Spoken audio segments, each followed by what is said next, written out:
ഇടുക്കി അണക്കര ചെല്ലാർ കോവിലിന് സമീപം വാഹനാപകടത്തിൽ മരണപ്പെട്ട ഷാനത്തിന്റെ അമ്മ ജിനു കുവൈറ്റിൽ ജോലിക്ക് പോയി ഏജൻസിയിൽ അകപ്പെട്ടപ്പോൾ നേരിട്ടത് ക്രൂരമായ ശാരീരിക മാനസിക പീഡനം. ഭക്ഷണം പോലും ഇല്ലാതെ ദിവസങ്ങളോളം കഴിയേണ്ടി വന്നുവെന്നും വൻതുക ആവശ്യപ്പെട്ടായിരുന്നു ക്രൂരതയെന്നും ജിനു ജനം ടിവിയോട് പറഞ്ഞു. ഏജൻസിയുടെ ചതിയിൽപ്പെട്ട നിരവധി പേർ കുടുങ്ങിക്കിടക്കുന്നതായും ജിനു വെളിപ്പെടുത്തി.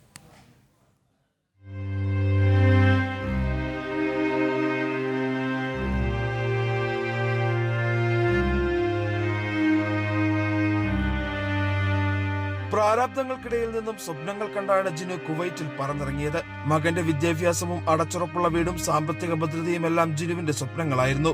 പക്ഷേ ഏജൻസിയുടെ ചതിയിൽ അതെല്ലാം തകർന്നു. ഏജൻസിയിൽ നിന്നാണ് എനിക്ക് ഉപദ്രവം ഏൽക്കേണ്ടി വന്നേക്കുന്നത്. അവര് പറഞ്ഞത് പൈസ വേണം. ഞാൻ പറഞ്ഞു, ചേച്ചി ഞാൻ നിങ്ങൾക്ക് കുറച്ച് പൈസ തരാം, എന്നെ ഒന്ന് ഇപ്പം കയറ്റി വിടും, എനിക്ക് പോകണം, നാട്ടിൽ പോകണം, എനിക്ക് സുഖമില്ല എന്ന് പറഞ്ഞപ്പോഴത്തേക്കും പറഞ്ഞു 3 പ്രാവശ്യം ഞാൻ എനിക്ക് ഒറ്റയടിക്ക് പൈസ കൊടുക്കാനില്ല, അതുകൊണ്ട് 3 പ്രാവശ്യമായിട്ടാണെങ്കിലും ഞാൻ നാട്ടിൽ പോയി ജോലി ചെയ്തിട്ട് ചേച്ചിക്ക് പൈസ തരാം, എന്നെ ഒന്ന് കയറ്റിവിടാൻ ഞാൻ ആകുന്ന പറഞ്ഞത്. അവർ വിട്ടില്ല. അന്ന് വിട്ടിരുന്നെങ്കിൽ സാറേ സത്യമായിട്ട് എനിക്ക് എൻ്റെ കൊച്ചിനെ ജീവനോടെ കാണാമായിരുന്നു. ഇവരുടെ എല്ലാം പിടിവാശിക്ക് മുന്നിൽ അവൻ്റെ ജീവനല്ലേ. അടുക്കള ജോലി ചെയ്താൽ മതിയെന്ന് പറഞ്ഞാണ് ജിനുവിനെ ഏജൻസി ഒരു വീട്ടിലെത്തിച്ചത്. ഇവിടെ 17 മണിക്കൂറോളം ജിനുവിന് ജോലി ചെയ്യേണ്ടതായി വന്നു. അമിത ജോലിഭാരം ആരോഗ്യ പ്രശ്നങ്ങൾക്കിടയാക്കി. ഗത്യന്തരമില്ലാതെ ഏജൻസിയിലേക്ക് തിരിച്ചെത്തിയതോടെയാണ് ജിനു തടങ്കലിലായതും ക്രൂര പീഡനങ്ങൾക്ക് ഇരയായതും. ഒരുപാട് പെൺപിള്ളേർ ഇങ്ങനെ ബുദ്ധിമുട്ട് അനുഭവിച്ചു. അവിടെ 2 മാസത്തോളമായിട്ട് തിരുവനന്തപുരത്തുള്ള ഒരു താത്ത വന്ന് കിടപ്പുണ്ടായിരുന്നു. പക്ഷേ അവർക്ക് നാട്ടിൽ പോകണം, അവർക്ക് സുഖമില്ലായിരുന്നു, അവർക്ക് മെൻ്റലി എന്തോ പ്രോബ്ലം പോലെയായിരുന്നു. എന്നിട്ട് പോലും അവരെ കയറ്റി വിട്ടില്ല. ഇവിടെ കിടന്ന് നിങ്ങൾ എന്ത് കാണിച്ചെന്ന് പറഞ്ഞാലും നിങ്ങളെ വിടത്തില്ലെന്ന ഏജൻസിക്കാർ പറഞ്ഞു. ഞങ്ങൾക്ക് ഇത്രയും തുക വേണം, എന്നാലേ ഞങ്ങളെ വിടത്തുള്ളെന്ന് പറഞ്ഞ് ഭയങ്കരമായിട്ട് നമ്മളെ ടോർച്ചർ ചെയ്യുമായിരുന്നു. ഏജൻസി കൊടുത്ത കള്ളക്കേസിനെ തുടർന്ന് 6 ദിവസം ജിനുവിന് തടവിൽ കഴിയേണ്ടതായും വന്നു. 26 ദിവസം ഷെൽട്ടർ ഹോമിലും. ഏജൻസിയുടെ ചതിയിൽപ്പെട്ട് നിരവധി ആളുകൾ സമാനമായ അവസ്ഥയിൽ കുവൈറ്റിൽ കുടുങ്ങിക്കിടക്കുന്നുണ്ടെന്നാണ് ജിനുവിന് മുമ്പ് കുവൈറ്റിൽ നിന്നും രക്ഷപ്പെട്ടെത്തിയ ലത പറയുന്നത്. എന്നെ എങ്ങനെയും നാട്ടിൽ കയറ്റി വിടണമെന്ന് പറയും. അപ്പോൾ അവർ പറഞ്ഞു പറ്റത്തില്ല, അവിടെ നിൽക്കാൻ പറഞ്ഞു.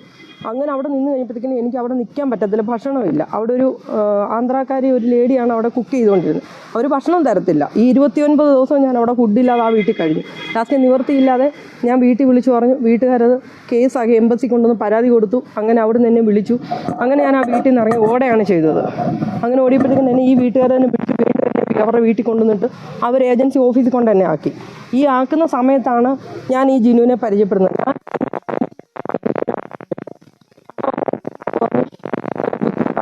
എന്നെ ആദ്യം ഒരു വീട്ടിൽ കൊണ്ടുവന്നു. അവിടെ ഭയങ്കര പ്രശ്നമായിരുന്നു. അതുപോലെ രണ്ടാമത് തന്നെ ഈ ഏജൻസി ഓഫീസിൽ കൊണ്ടുവന്നിട്ട് അവിടുന്ന് വേറൊരു വീട്ടിൽ കൊണ്ടുപോയി. അവിടെ എനിക്ക് ബുദ്ധിമുട്ടാണ്, വീണ്ടും എന്നെ കൊണ്ടുവന്നിരിക്കാമെന്ന് പറഞ്ഞു. ഞാൻ വേണ്ടി നമുക്ക് എങ്ങനെയെങ്കിലും ഇവിടുന്ന് രക്ഷപ്പെടണമെന്ന് പറഞ്ഞു.